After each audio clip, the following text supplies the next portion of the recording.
Okay, so welcome to the student geometry seminar. Today I'll be speaking about mean curvature flow. And the goal of this talk is to introduce mean curvature flow generally and build up enough to state definite weak notions of mean curvature flow. Next week, I will go into more depth about the various notions of weak mean curvature flow and to what degree are they equivalent. Basically, eventually we will find out that the measure theoretic weak notion can in some sense be written, there's a measure theoretic weak notion which is like one solution, and then there's a viscosity theoretic one, which is in some sense the space of all possible solutions. And then one will try to prove that the viscosity theoretic is the collection of all measure theoretic weak solutions. The issue is because we have non-uniqueness. So we have to either choose a solution or choose all solutions. So just to let you know, Yosef, today is actually a intro to mean curvature flow. Yep. And then I will later on be doing a weak mean curvature flow talk. Okay, so what is mean curvature flow? So let M G be any Riemannian manifold, and then we're going to assume it's n plus one dimensional, and sigma in M is smooth hypersurface. Given this hypersurface, we want to think about what happens when we try to flow. And in particular, what we want to do in mean curvature flow is reduce the area of this hypersurface. So what does it mean to flow this hypersurface? So I'm going to let phi t for some small time be a smooth family of diffeomorphisms M to M, which are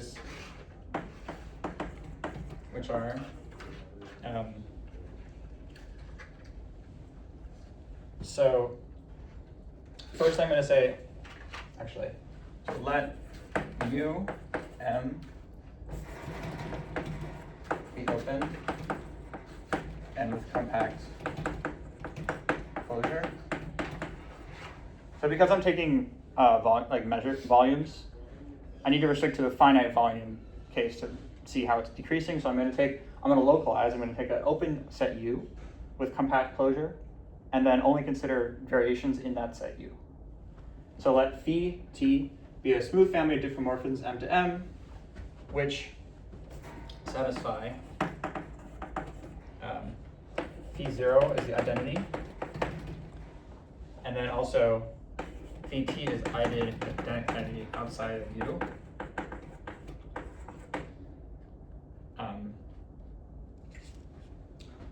Phi t is identity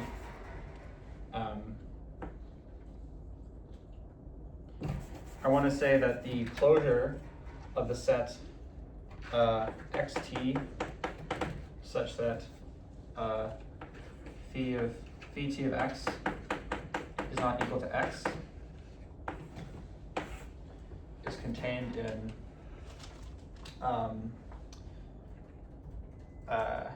U.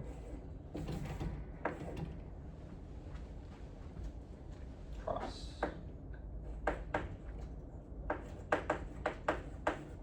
Is this what I want to say?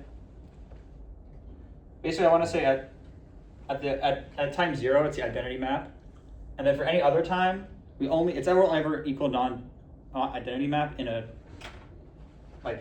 compactly inside the set U, and U is closure of U is compact. So our variation is very bounded within a small area. Okay.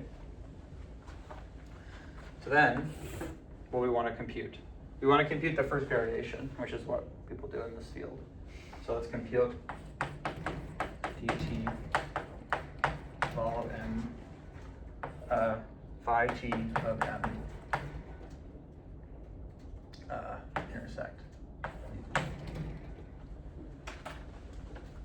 This is the first variation of the area of the hypersurface in the set U, and we're not worrying about any boundary things. Sorry? You mean sigma? And we're not, in the first variation formula, often you are worried that the boundary is moving, and you have to think about how it's moving like in the direction of the boundary, in the conormal direction or something. But this is, we're ignoring all that because our variation is like inside the set U. So what is this? This can actually be written in the following way.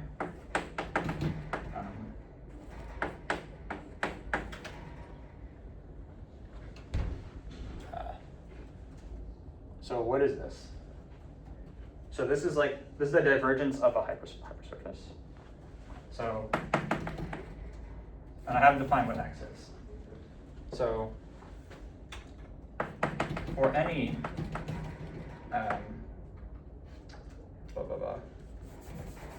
where x is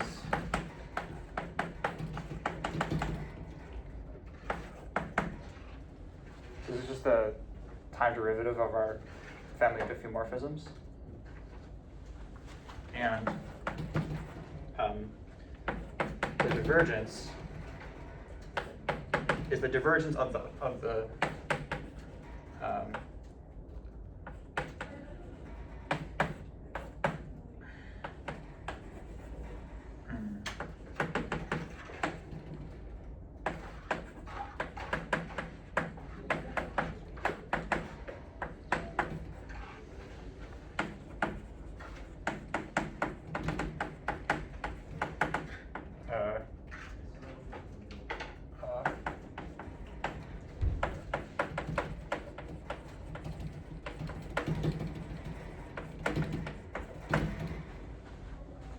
standard definition. The divergence on a surface is just written in this way, which can also be written as a trace, like the tan of the surface of the derivative of this guy. I guess what I mean by this is actually this.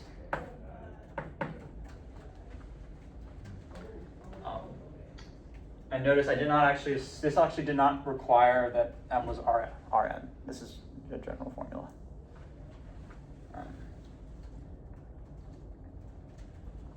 And to prove this, basically what you do is you just write this like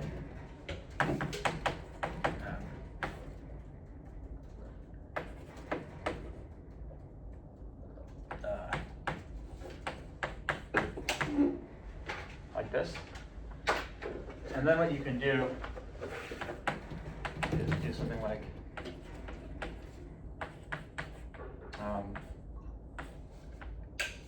so right here it's like I'm integrating over epsilon t, but what I want to do is actually integrate over sigma itself, and then write the family of sigmas for small t as a function of the original one. And so, anyway, you'll find that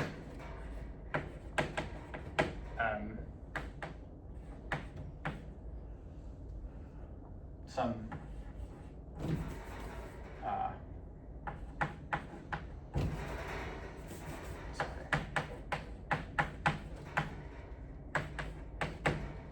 then you have some Jacobian, which is some determinant, and then you'll pass this guy under the integral sign, and you end up differentiating some determinant, and derivative of determinant will give you a trace.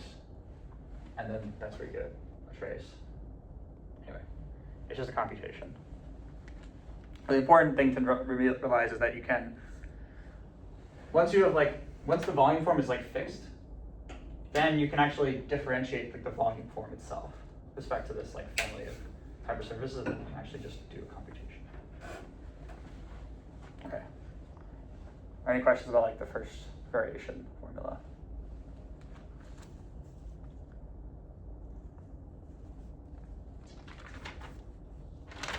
I promise this will get much easier to understand. This is very abstract.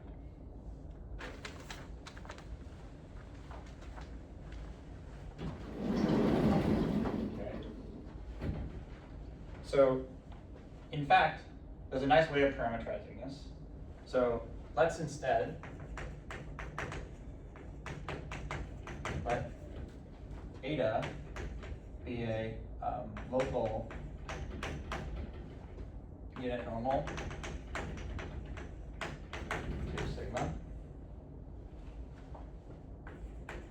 and write a family sigma across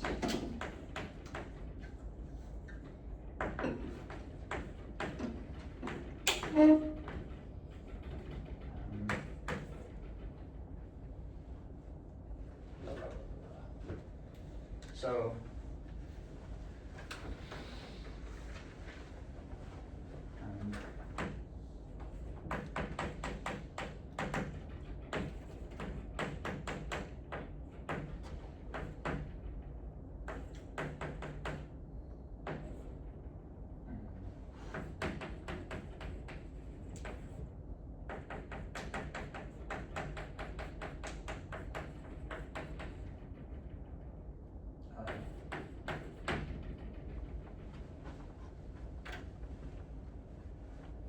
so what am I saying here? I'm just saying that I take, as an alternative way of parameterizing like a family of surfaces, which is that I am taking the base surface, I'm taking the unit normal, I am giving a function of how much I want to move, and then proportional to the time, I am moving. Now, you may complain, this is actually not well defined because I'm in an arbitrary manifold. And what I could do is I could just use like Fermi coordinates on my surface. Or if I'm Rn, if m is Rn plus 1, then this is perfectly fine. Okay? But in this situation, I can actually write down a nicer expression for the first relation. In this situation,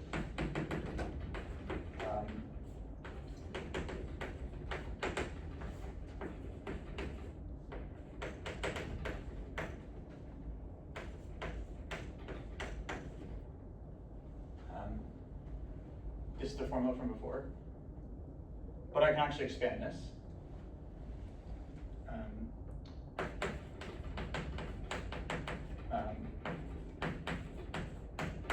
What is this?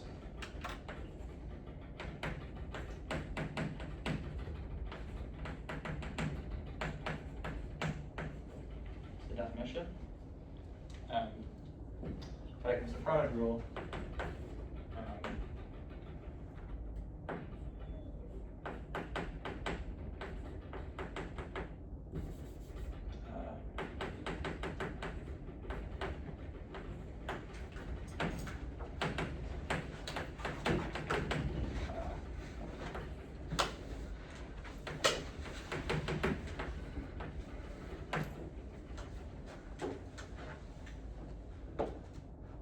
All good? This is just product rule. But actually this is 0 because EI are tangent space for ER perpendicular to our tangent is normal, so it's 0. But what is this?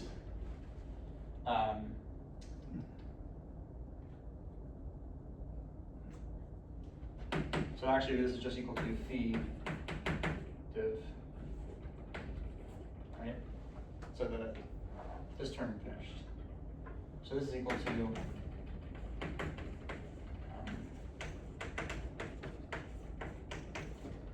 correct? Okay, but what is this?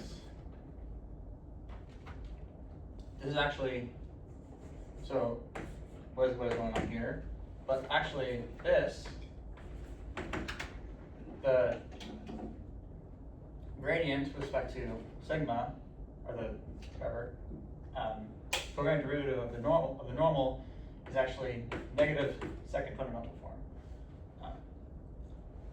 And actually, so that means that div is actually negative trace sigma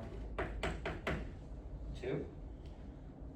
But this is actually, this is just the definition of the mean curvature. So this is just equal to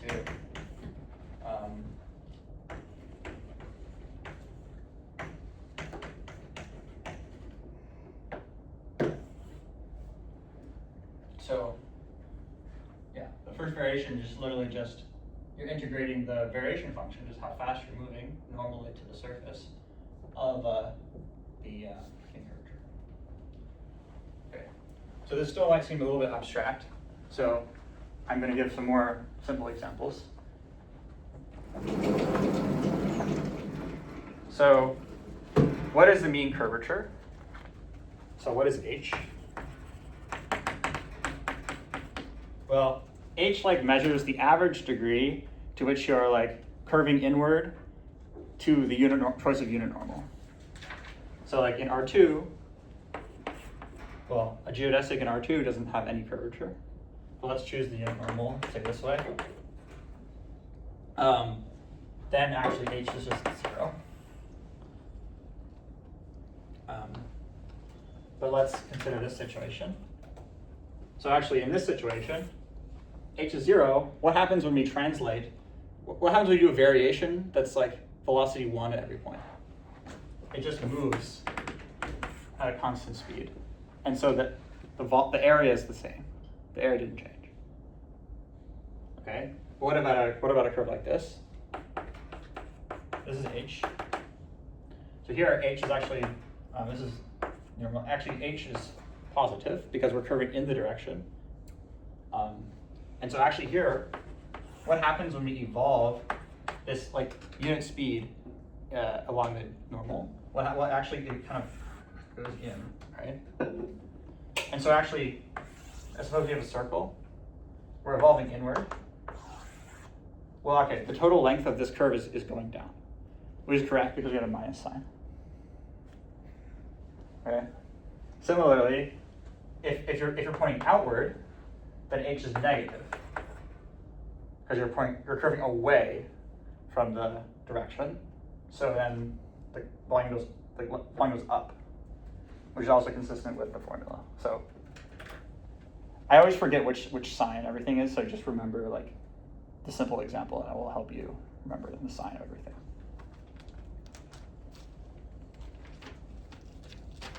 There's another way of seeing what the mean curvature is for a curve, which is that if you just have a curve, the mean curvature, you take a circle that is quadratically approximating. If this circle has radius r, then the mean curvature can just be written as 1 over r if the circle is on the same side, negative 1 over r opposite side, and 0 if there is no circle.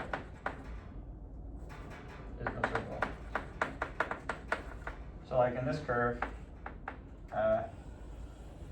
here it's curving this way, here it's curving this way, but at this point, the oscillating circle has an infinite radius, so the mean curvature is equal to 0. Anyway. Same side relative to the choice of normal. Correct, yes. Yeah.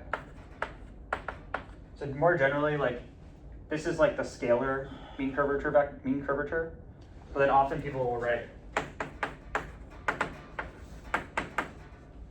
and this is the vector, mean curvature vector. And this does not depend on the choice of unit normal, right? Because if you reverse this, then this sign gets reversed. So this is an invariant.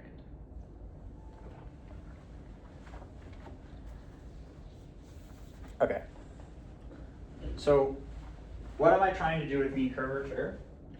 Well, let's go back to this formula. What am I trying to do? I'm trying to decrease area as fast as possible. So, okay, quiz. If you want to decrease area as fast as possible, what do you take phi to be in this equation? Definition. Everything's at 2 best. You want to do h. Yes. Okay. So I want to decrease area as much as possible. So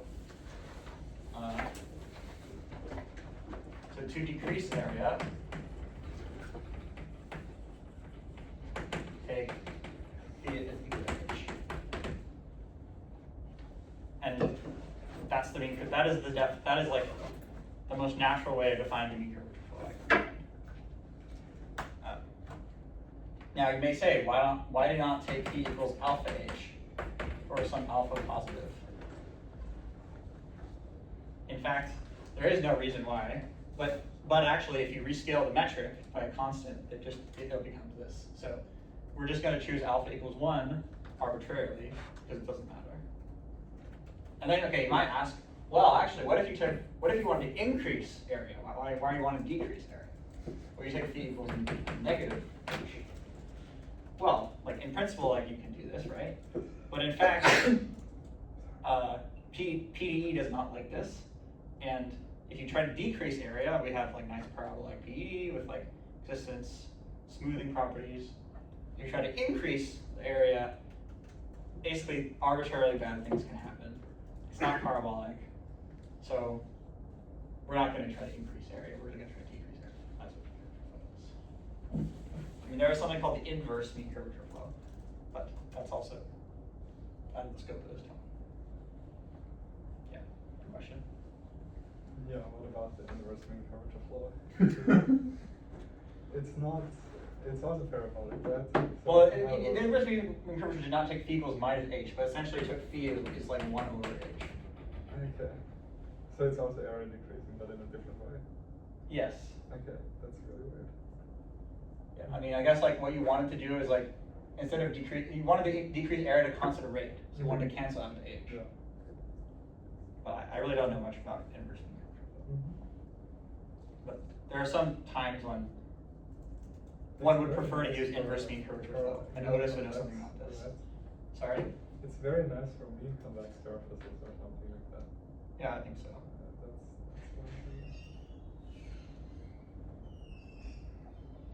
Okay. All right, so we've defined mean curvature flow. Yes. May I ask why we have to take phi equals h, or well, why not phi equals h squared? Well, I tried to motivate this by saying we're like it's like a gradient in the L2 space of variations.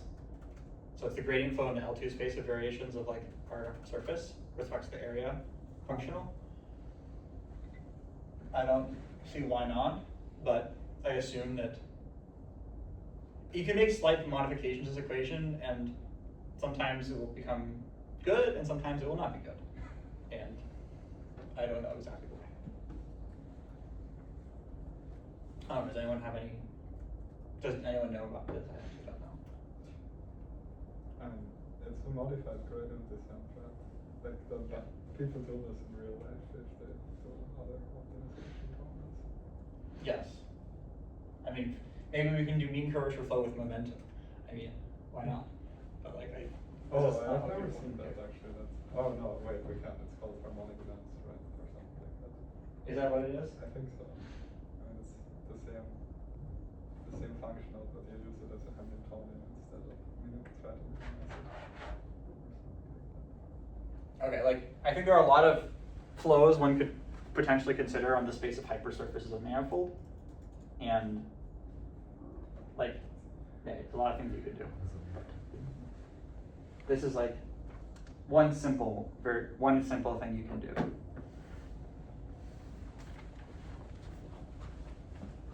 Okay, I guess it's like, well, okay, like minimal surfaces are the critical points of this flow, like they don't move. But this is also true if you do h squared. Like, so why not? I don't know. Okay. So as mathematicians, this is like, I think this is like viewed as like the most fundamental PDE one could study in the space of hypersurfaces of a manifold. And you can view it as like the analog of the heat equation where we're evolving hypersurfaces. Ricci flow is the analog of the heat equation when you're evolving metrics. The heat equation is the analog of the heat equation when you evolve a function. So I'm actually going to, everything here is worked on any manifold, but in some sense, people have spent a lot of time studying mean curvature flow in Euclidean space. And I think this is just because there's already a lot of interesting theory and things, non-trivial things happening in Euclidean space. And also, well, if you rescale your flow in a manifold at a point using an exponential map, say, then you're sort of zooming in, and then the limit will sort of be similar to the limits that would occur in Euclidean space. And anyway, let's just consider mean curvature flows in Euclidean space from now on. So take M is Rn plus 1. Okay, so what is the simplest thing you could ask now? So let's actually take n equals 1. So these are actually the evolution of curves in R2. It's actually called the curve shortening flow. So it's curve shortening flow. And this is actually a very nice flow. It's very simple. So theorem by Grayson says that actually it's very simple. So start with sigma, a closed curve, simple closed curve. And you don't even have to ask it to be smooth. You only have to ask that it's actually like C1. Then, eventually, so along curve shortening flow, it becomes convex. What I mean by convex is that it's any simple closed curve is bounding a certain region. And I'm saying after enough time, the region it bounds will become convex.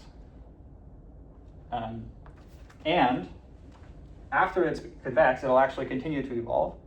And it will limit to a point. If you rescale,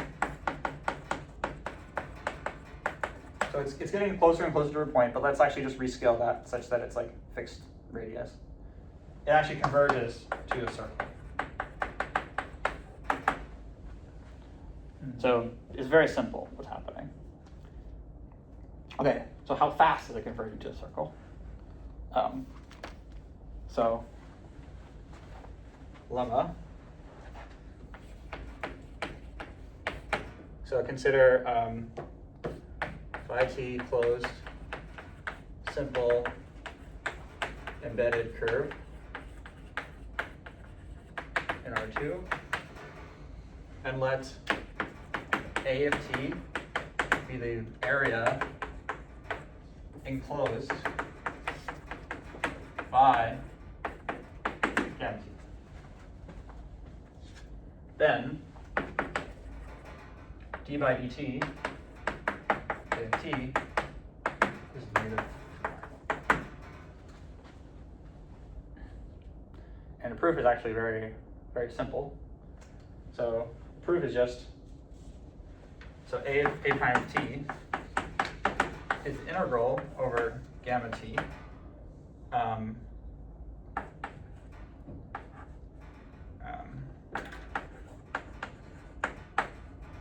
So I'm just kind of rewriting the other formula basically, but in this case, the mean curvature vector is just like the curve vector. This is just the vector curvature of a curve. And this is just the outward pointing unit normal. I chose it to be the outward pointing unit normal. This is defined with the inward pointing unit normal, and this is the sign reversed. Anyway. But this is actually just equal to minus 2 pi. And this is basically just by Gauss-Bonnet, basically. You just take a curve, it just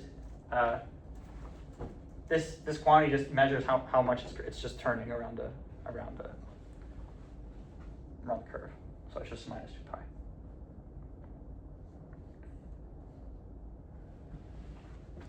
So in fact, so I've proven that, But I know what its initial area is, and I know the area decreases at a constant rate. So I can tell exactly when the curve shrinks to a point. So thus, the lifetime of the curve shortening flow is a of 0 for t pi.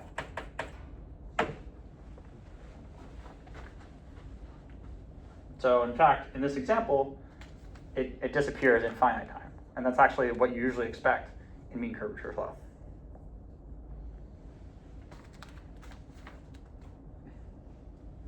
So I think you can actually pretty easily write down, you can very easily write down like what happens for a circle, or any sphere, in fact. And you can just literally write down, it's really, the only non-trivial thing about this is the radius, the time radius. So we have r0 is the radius at time 0. Then we have to just compute what the radius at time t is. And I don't actually remember what it is, but it's something like, it has to go to 0. But it's like something like r0 over like square root of t star minus t, like this. Where t star is the end time.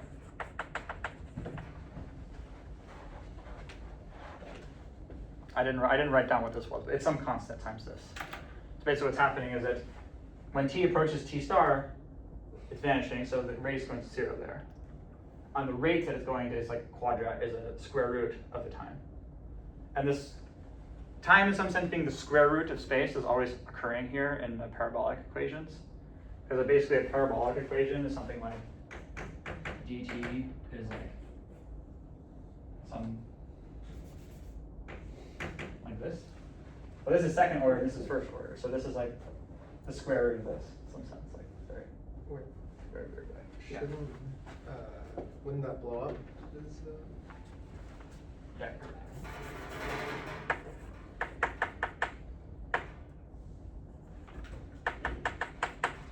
So the mean curvature of this would be equal to 1 over the radius.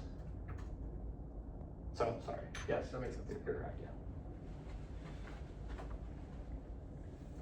So the intuition behind this is just that if you perform a rescaling of the equation by some time and space, you always want to rescale space by some constant squared and time by that constant because of the parabolic equation.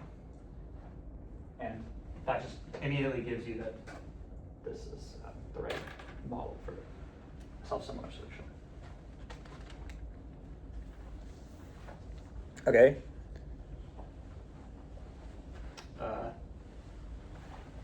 Cool. So, what is happening in higher dimensions, most basically? So, people have studied these things called. So, if your surface is convex, meaning that it's curving the same way in every direction, then it's very easy to tell. It's very easy, very simple. So, theorem.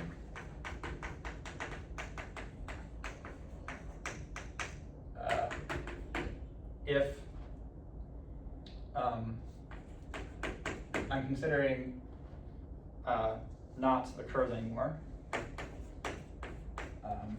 if is closed and strictly convex. So what does strictly convex mean? It means that all the principal curvatures of the second fundamental form are all positive. I'm going to assume compact. So in fact, if it's compact, there's a strict lower bound on every principal curvature. And they're all pointing in the same direction. Then shrinks to a round point. And what do I mean by this? I mean that it's shrinking to a point like before, and a round point means that if we rescale, it's converging to a sphere.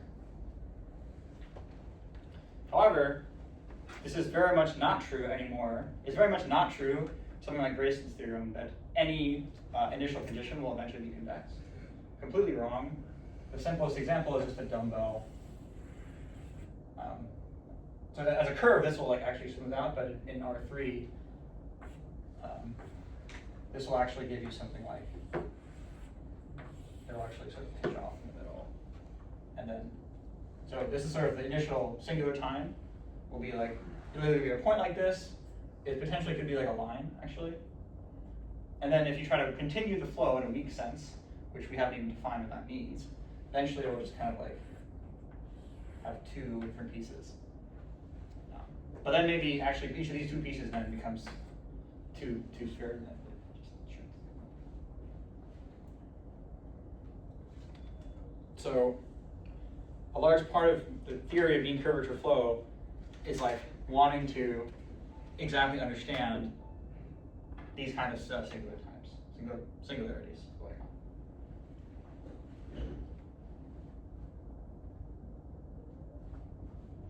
Any questions about that?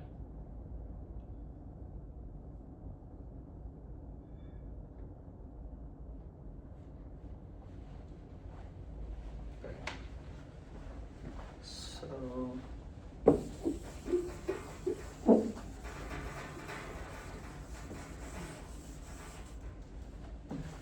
since we're not the analysis seminar, we're the geometry seminar, so I'm going to give you an analysis theorem because it's pretty important, which is the short time existence and smoothing of the curvature flow. Otherwise, you wouldn't be sure that this didn't exist at all. So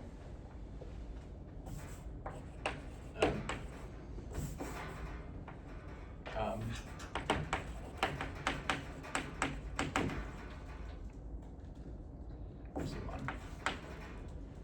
I don't really care, like, if it's like compact or anything. This is only like a short time, like local existence theorem.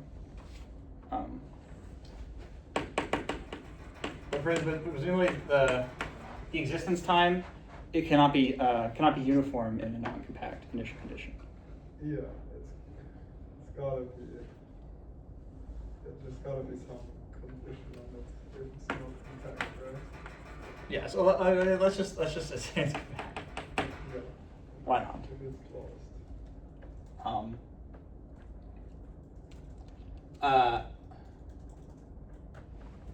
For some epsilon greater than 0, we have a solution.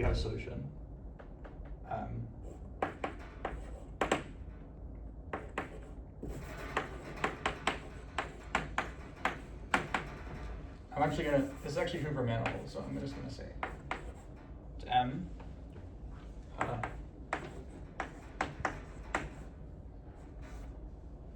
don't know. Where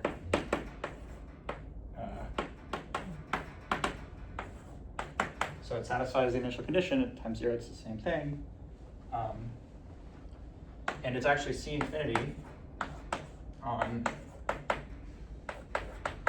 so if you exclude the initial time, it's C infinity.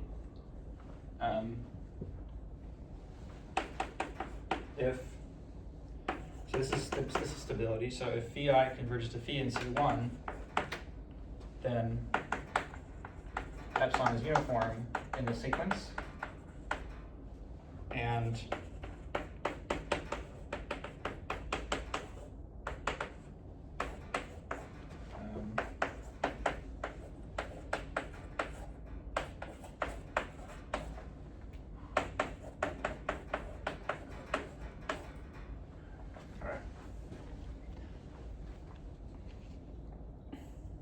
so in fact, like something even stronger is true. So if M is real analytic, we can upgrade C infinity to analytic. So we can't get real analyticity of our solution if our manifold does not have a real analytic metric. But if the metric is real analytic, particular Rn plus 1 is real analytic, then we're immediately real analytic out of away from the time 0, which is a general principle that's true for like a parabolic equation.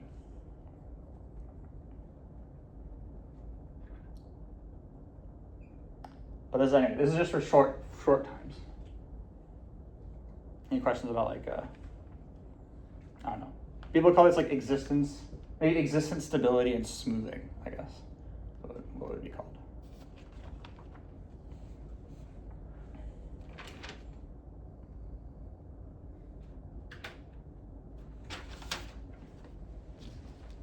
Okay. So like in order to prepare ourselves for like thinking about what is going on with mean curvature flows, we should prove some actual geometric results about this thing. So the first thing I'm gonna prove is called the avoidance principle. And the avoidance principle says that if you have two disjoint mean curvature flows evolving in time, they will in fact not hit each other. But in fact, you can say something that's much stronger. Actually, what you can show is that the distance between them is actually non-decreasing. So the mean curvature flows only move away from each other. And this is actually important for a weak definition. So lemma.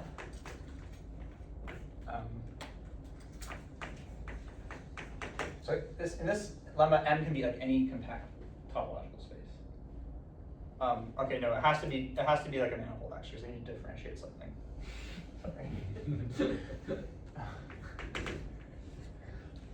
Well, this is basically just a maximum principal type thing. Continuous.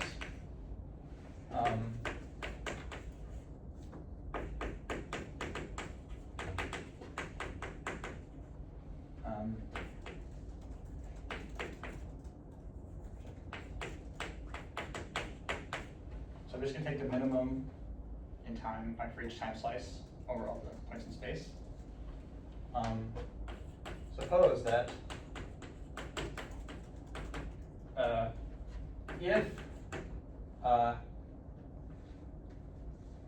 if x and m has f of xt is equal to phi of t, that is the x realized to the minimum of this, then df by dt of xt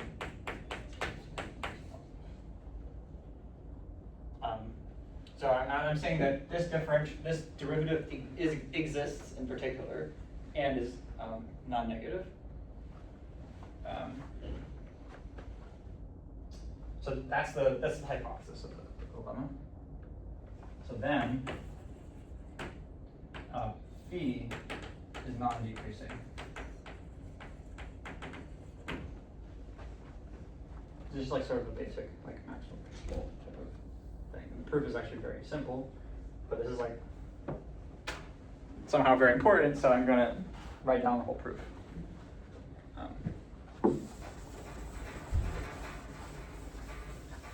So ultimately what I want to do, I'm actually going to take, this f is going to be some distance between mean curvature flows, and then the phi is going to be the minimum such distance, and that's going to show that in fact the mean curvature flows are like falling away from each other. So what's going to happen?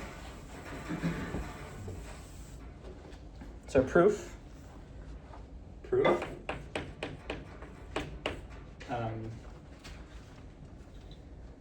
So let me call this condition star, okay?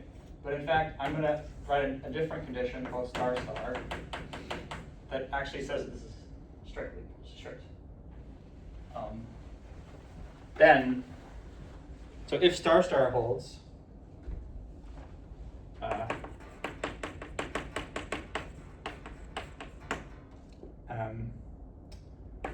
let the minimum, so like let xt be local min of f.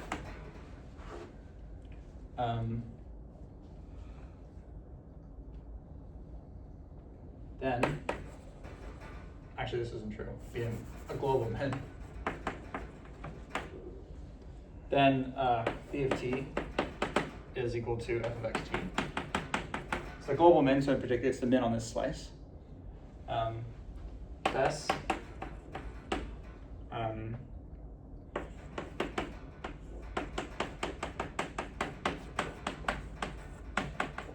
so by star star, this is true, but this is nonsensical, or what did I do wrong? Right, so it's a minimum, so obviously the derivative is 0, not positive. So it's a contradiction. So this is a contradiction unless t is 0. Okay, so how do you prove the general maximum principal argument? Well, so similarly, we can show that if A is less than B, then phi of A less than phi of B. And how do we do this? Well, we just restrict our local minimum to the domain of time starting from time A, and then it's the same proof. Okay, but how do I go from star star to star now? Well, it's another simple trick. So assume star. Take f of xt, f tilde of xt is f of xt plus epsilon t for some n. Therefore, if A is so why does f tilde satisfy star?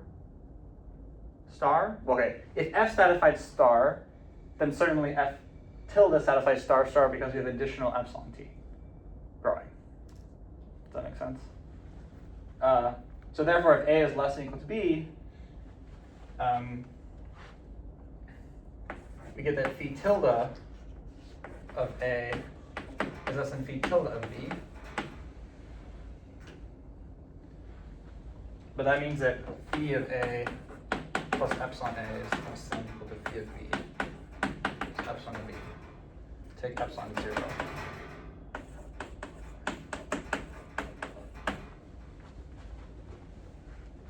Okay, so I'm actually slightly worried about this step, but I think it's probably fine. Sorry.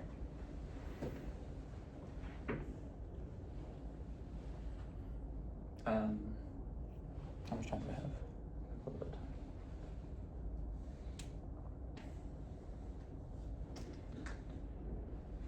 I'm personally worried that this may not be equal to this.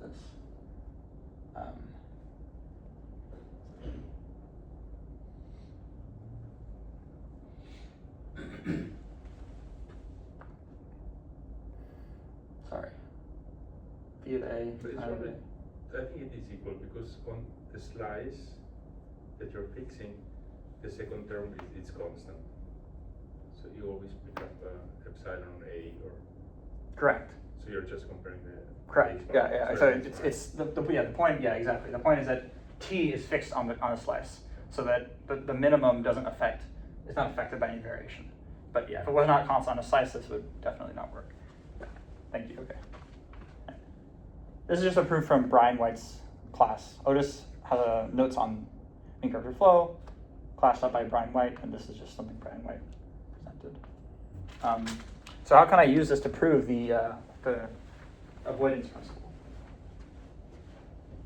Let's do it here. So to prove the avoidance principle, so theorem.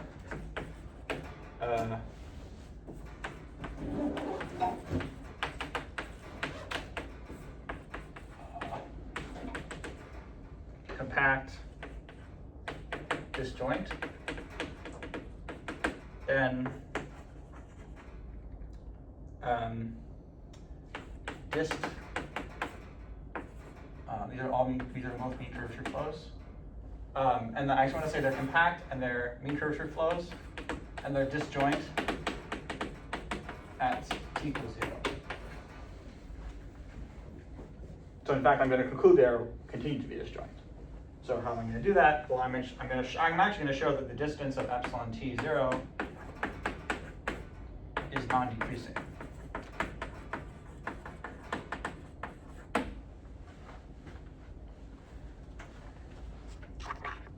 Okay. But this is actually not that obvious. Sorry, probably I can't.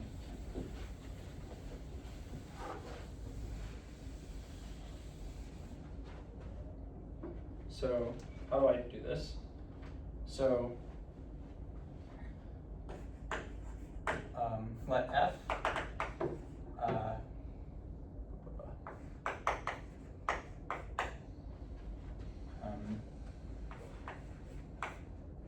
I'm going to say I is some time of existence, but really it's just a real parameter. There's 0t. We defined all that it is defined as just f of x, y, t is x minus y.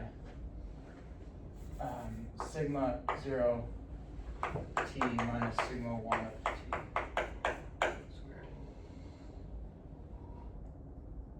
So in particular, I assume that I'm writing it this way. I'm assuming that I'm going sigma 0.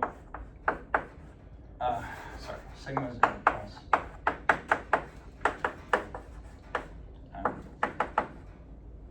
This is and sigma.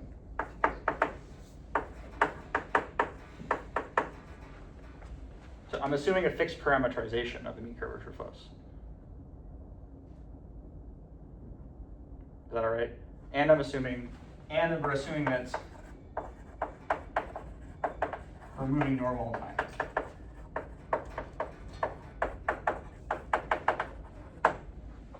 Because you can parameterize mean curvature flow in a way that you don't actually move normally, because the parameterization like moves parallel to the surface. I kind of swept this under the rug before, but we're going to assume we have a parameterization that is always moving normal in time, but we can always parameterize it via the topology of the original manifold.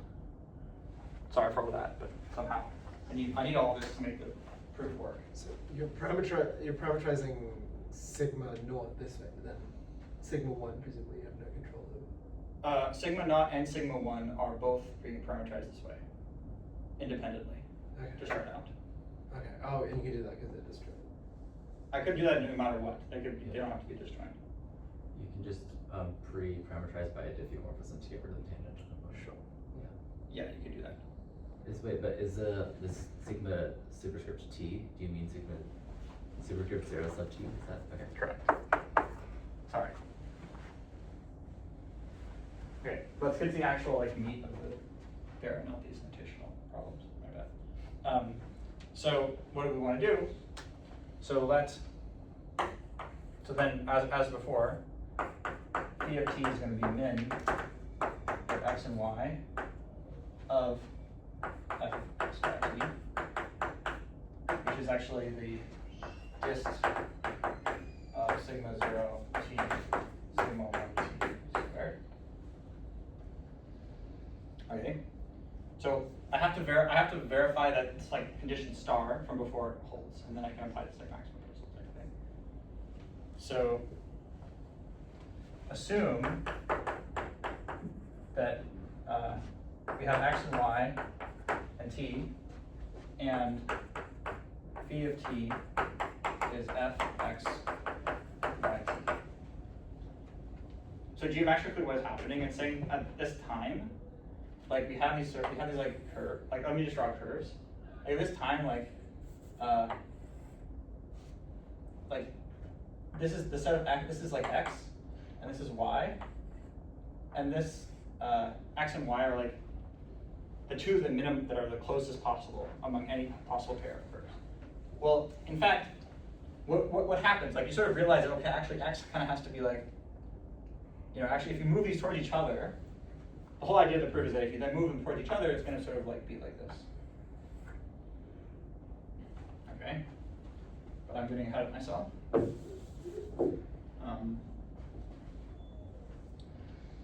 So here we have df. What is df by dt at x, y, t? This is equal to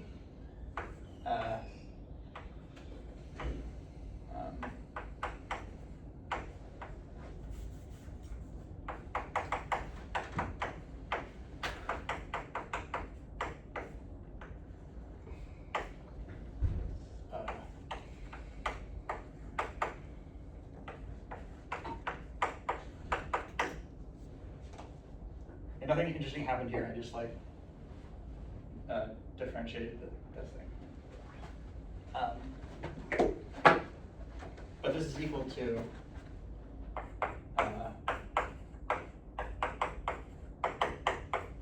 this side is equal to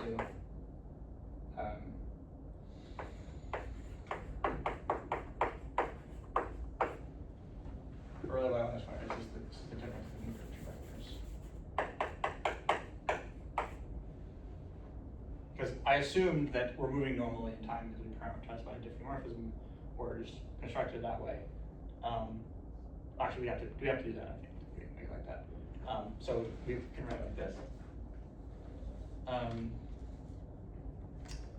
But I claim this has a sign. Why does this have a sign? Because if we take our guys, so this direction is actually sigma t 0 minus sigma t1, because it's the difference between the 2 points. And if we translate to each other, well, one of them is like they're pointing in opposite directions because of this like minimization condition, and because they're like smooth things. So actually, it follows that this is actually not negative. I think you have to be a bit careful to make sure that the sign is correct. But it is this. I mean, it's obvious there is a sign. This is the sign.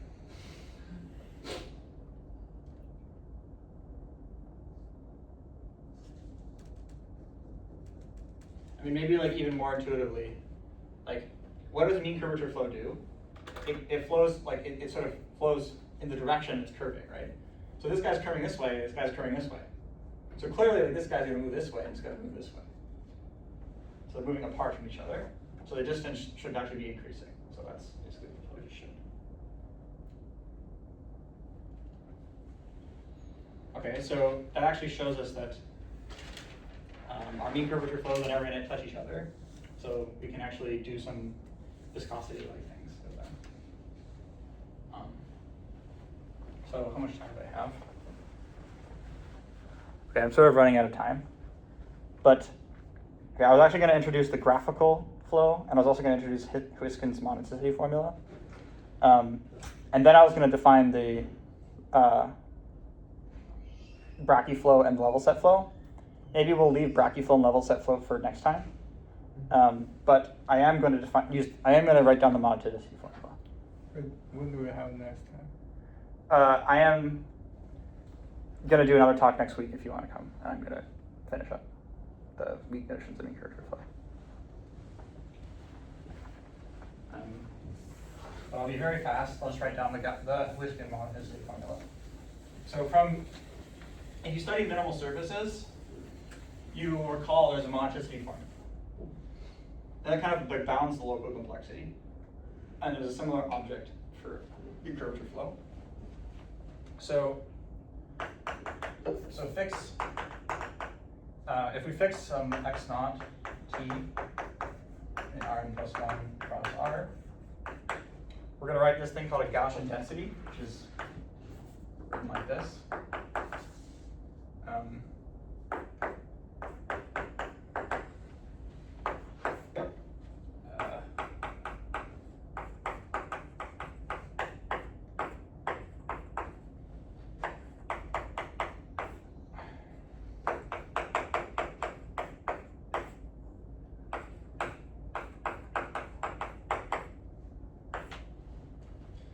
This is some function. So how do you interpret this function? This is actually it's like a Gaussian, but the wrong dimension. So instead, okay, so how can you remember this formula? So if instead x naught is in Rn, not Rn plus 1, like just look at the same expression, then this is actually, this is the density, or probably just density function of a normal base at x naught, and its variance is, its covariance matrix is actually this.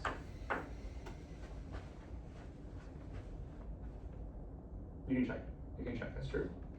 So, in some sense, we want to consider this integrated on like a hypersurface, which is the right dimension. So actually, if you consider a hyperplane, and you consider this converging to a point on that hyperplane, it will actually converge to a Dirac delta measure, because it's just a normal with mass 1 converging to a delta measure.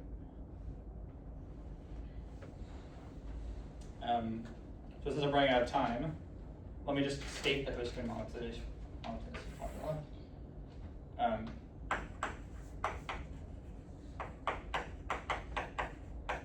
So I have it's sort of awkward to write down, but I have a mean curvature flow.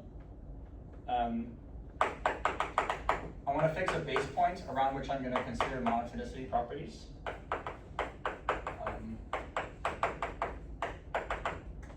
Okay. Consider like the backwards family.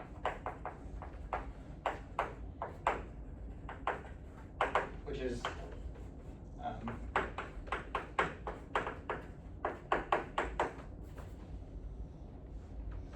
so like I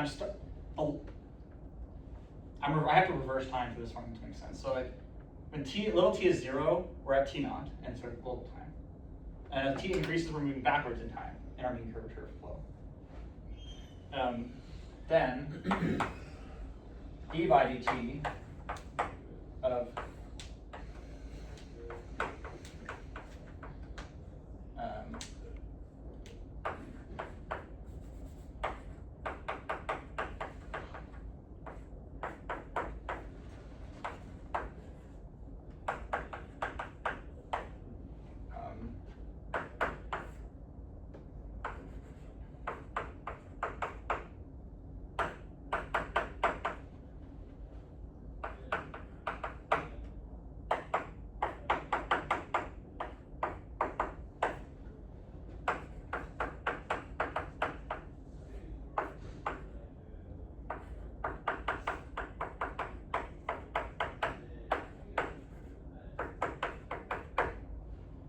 okay, so I've written a lot of things, but like what this is like a Gaussian area quantity, which is integral on the surface sigma t naught minus t, and this is like the density I want to integrate with respect to, which is sort of like a n-dimensional Gaussian thing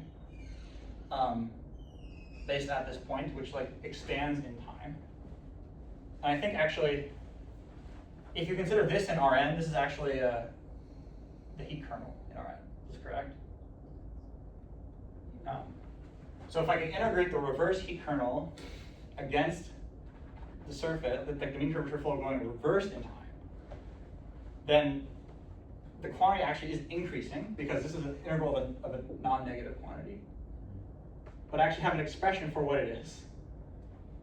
And this is what it's equal to. And this, in fact, what is this perpendicular? So x minus x naught perpendicular is the projection of x minus x naught onto the normal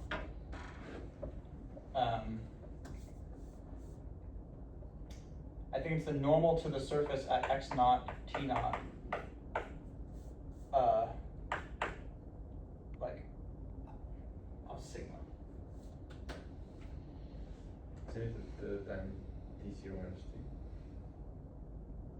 That's a good question. Probably.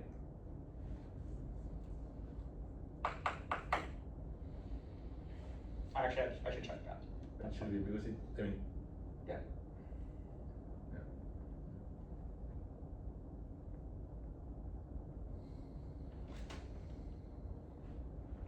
I mean, it would be very strange, I guess, if it was that one, because it's a quantity that is moving in time, right? So why should it depend on the first thing? So yeah. Sorry, let me just make sure I have that completely correct. But like, if you completely ignore this, the monotonicity formula is just that this is not a beta. Barring this confusion, I'm sorry. If you have equality in this equation, then this is like equal to 0 point-wise, and then that is actually the Schrenker equation for mean curvature flow. So sorry, if you take that and set t equals 1, then that's the.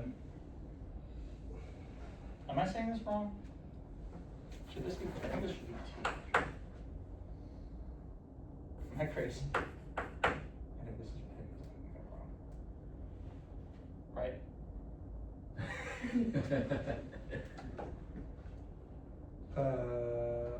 I think is your t not 0? So this is always the standard confusion, I guess. So then. I think it's 2 times t naught minus t.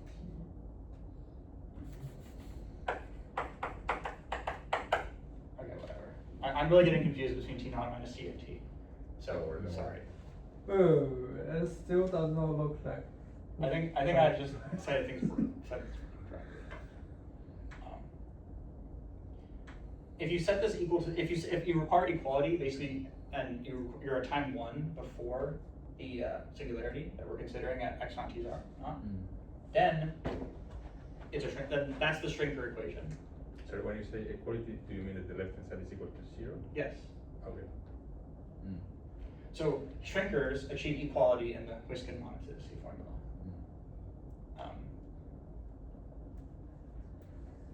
Anything else you want to say? And if you have a minimal surface, then actually sigma is like fixed in time, so I'm moving. So h is equal to 0. So then you just get an integral of this. And then that's actually starting to look a lot like the monotonicity formula for minimal surfaces. Except now somehow we've integrated over like a Gaussian distribution of radii instead of a fixed like a ball. But I think if you disintegrate that correctly and like change it, you'll recover the monotonicity formula for a minimal surface. Anyway, running out of time, so that's the end of the talk. But thank you for listening.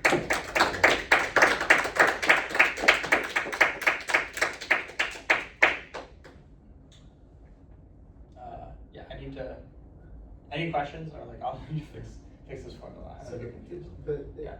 I mean, like, barring like my details, whatever. I mean, what's this formula telling us? Like, where's the mean? Is the mean curvature coming from the derivative hitting onto the volume on sigma t naught minus t? Or like, where are the parts of this formula coming from? I mean, I think the nice place to think about is like the Schrenker situation. I don't know what that is. So a Schrenker is an example of a mean curvature flow, which is invariant with respect to. So if you evolve it in time, it's the same thing as scaling it in space. Sure. So it's a shrinking solid time. So this is saying that this is measuring the deviation from being a shrinking solid time.